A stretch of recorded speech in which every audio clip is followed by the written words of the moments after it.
നമസ്കാരം. ഈസി റെസിപ്പീസിലേക്ക് എല്ലാവർക്കും സ്വാഗതം. ഞാൻ ഗീത. നമുക്ക് കറി വെക്കാൻ പ്രത്യേകിച്ചൊന്നും ഇല്ലാത്ത സമയത്ത് പെട്ടെന്ന് ഉണ്ടാക്കാൻ പറ്റിയ ഒരു കറിയാണ് ഇന്ന് ഉണ്ടാക്കുന്നത്. നല്ല എളുപ്പമാണ് ഇത് ഉണ്ടാക്കിയെടുക്കാൻ, അതുപോലെ നല്ല ടേസ്റ്റുമാണ്. ഇതെങ്ങനെയാണെന്നൊന്ന് കണ്ടാലോ? ആദ്യം തന്നെ നമുക്ക് ഒരു നെല്ലിക്ക വലിപ്പത്തിലുള്ള പുളി ഒരു പാത്രത്തിലിട്ടിട്ട് ഇതിലേക്ക് 1/2 ഗ്ലാസ് തിളച്ച വെള്ളം ഒഴിച്ചിട്ട് ഇതൊന്ന് കുതിരാൻ വേണ്ടിയിട്ട് വെക്കാം. ഇതിൻ്റെ അരപ്പിന് വേണ്ടിയിട്ട് 4 ടേബിൾ സ്പൂൺ തേങ്ങയും 2 ചെറിയ ഉള്ളിയും എടുത്തിട്ടുണ്ട്. ഇതിൻ്റെ ഒപ്പം നമുക്ക് കുറച്ച് പൊടികൾ വേണം. 1/2 ടീസ്പൂൺ മുളക് പൊടിയും 1/2 ടീസ്പൂൺ മല്ലിപ്പൊടിയും 1/2 ടീസ്പൂൺ മഞ്ഞൾപ്പൊടിയും 1/4 ടീസ്പൂൺ ഉലുവാപ്പൊടിയും എടുത്തിട്ടുണ്ട്. ഈ പൊടികളെല്ലാം ഒന്ന് ചെറുതീയിലൊന്ന് ചൂടാക്കി എടുക്കണേ.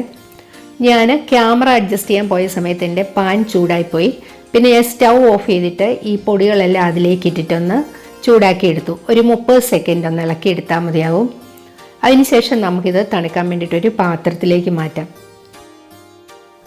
ഈ തേങ്ങയും പൊടികളും ഒക്കെ നമുക്ക് മിക്സിയുടെ ചെറിയ ജാറിലിട്ടിട്ട് നന്നായിട്ടൊന്ന് അരച്ചെടുക്കാം. പുളി പിഴിഞ്ഞ വെള്ളത്തിലാണ് കേട്ടോ ഞാനിത് അരച്ചെടുത്തത്. എന്നിട്ട് ചൂടായ ഒരു പാനിലേക്ക് നമുക്ക് ഈ അരപ്പൊഴിച്ചു കൊടുക്കാം. ആവശ്യത്തിന് വെള്ളം കൂടെ ചേർക്കാം. മൊത്തത്തിൽ ഒരു 1-1.25 ഗ്ലാസ് വെള്ളമാണ് ആയിട്ടുള്ളത്. ഇതിനി മീഡിയം ഫ്ലെയിമിലിട്ട് ഇളക്കി ഒന്ന് ചൂടാക്കി എടുക്കണം. ഇതിലേക്ക് നമുക്ക് 3/4 ടീസ്പൂൺ ഉപ്പും കൂടെ ചേർക്കാം. ഉപ്പൊക്കെ നമ്മളുടെ ആവശ്യം അനുസരിച്ചിട്ടിടുന്നേ. ഇതൊട്ടും തിളച്ച് പോകരുത് കേട്ടോ.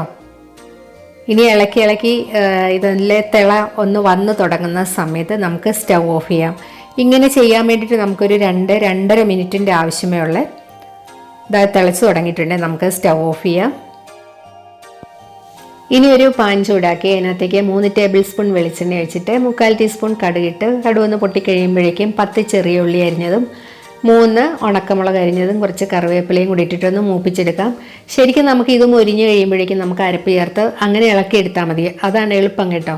ഞാനിതിപ്പോൾ ഇങ്ങനെ 2 സെപ്പറേറ്റ് ചെയ്തു എന്നേ ഉള്ളൂ. ഇനി ഇത് നമുക്ക് കറിയിലേക്കിടാം. ഇപ്പോൾ ഈ കറി ഒന്നുകൂടെ ഒന്ന് തിക്കായിട്ടുണ്ട് കേട്ടോ. ഒരു പുളിങ്കറിയാണിത്, കഷ്ണങ്ങളൊന്നും ഇല്ലാത്ത ഒരു പുളിങ്കറി. അപ്പോൾ ഈ ഒരു കറി എല്ലാവരും ഒന്ന് തയ്യാറാക്കി നോക്കണം. നല്ല എളുപ്പമാണ്, നല്ല ടേസ്റ്റുമാണ് ഇതിന്. അപ്പോൾ എൻ്റെ വീഡിയോ എല്ലാവർക്കും ഇഷ്ടമായെന്ന് വിചാരിക്കുന്നു. എൻ്റെ ചാനൽ ഇതുവരെ സബ്സ്ക്രൈബ് ചെയ്യാത്തവരൊക്കെ ഒന്ന് സബ്സ്ക്രൈബ് ചെയ്ത് സപ്പോർട്ട് ചെയ്യണേ. മറ്റൊരു വീഡിയോയുമായി വീണ്ടും കാണാം. താങ്ക്